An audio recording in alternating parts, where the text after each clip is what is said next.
Welcome back to our channel. Today's story is scary, but the lady made the right choice by leaving her cheating husband. Let's get into it. A fairy tale love. I met my husband, Tund, at a mutual friend's birthday party. He wasn't just charming, he was intentional, the kind of man who noticed the little things.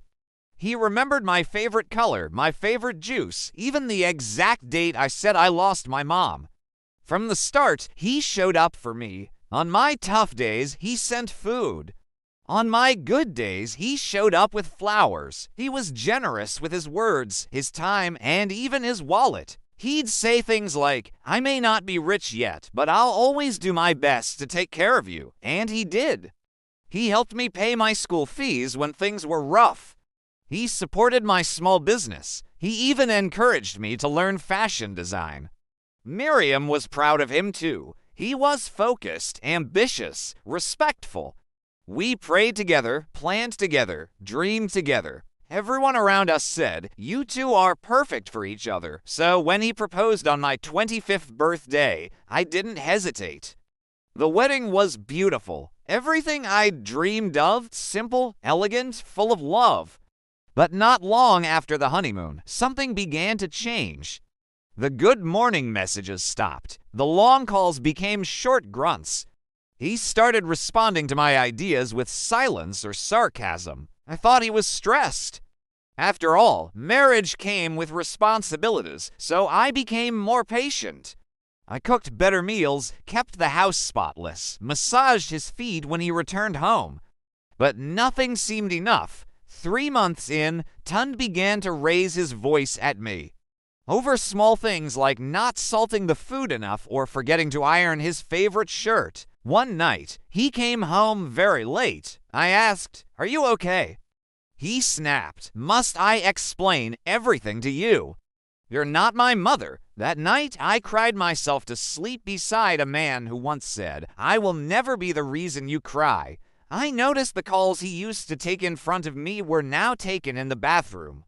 He started locking his phone. He no longer held my hand in public. I asked him once, "Is there something wrong between us?"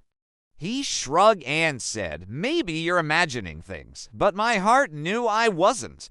One Sunday morning, I reminded him of a promise that we'd visit my father.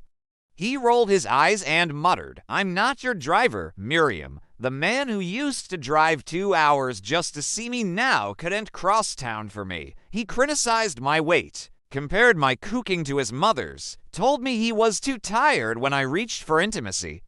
Worse, he began to humiliate me in front of friends. Little comments, sarcastic jokes, cutting words. I started questioning myself. Was I too clingy? Did I do something wrong? Maybe this is how marriage is, but deep down I knew marriage should not feel like walking on eggshells. One afternoon I found a message on his phone from a woman named Honey Tea. It read, "I miss you already. Same time next weekend." My heart sank. I confronted him. He didn't deny it. He just stared at me coldly and said, "Every man cheats. Grow up." That night something inside me snapped. I packed a small bag, left my wedding ring on the table, and walked out. It was the hardest thing I'd ever done, but for the first time in months, I could breathe. 1 year later, I am finding myself again.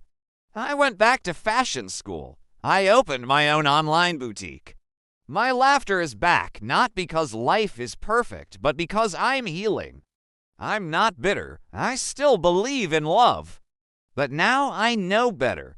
I tell women, never fall in love with only what a man says. Watch what he does consistently, because the wedding is one day, but the marriage is a lifetime. They say love is blind, but marriage opens your eyes. Make sure you're not loving a mask. Be wise, be strong, be true to yourself.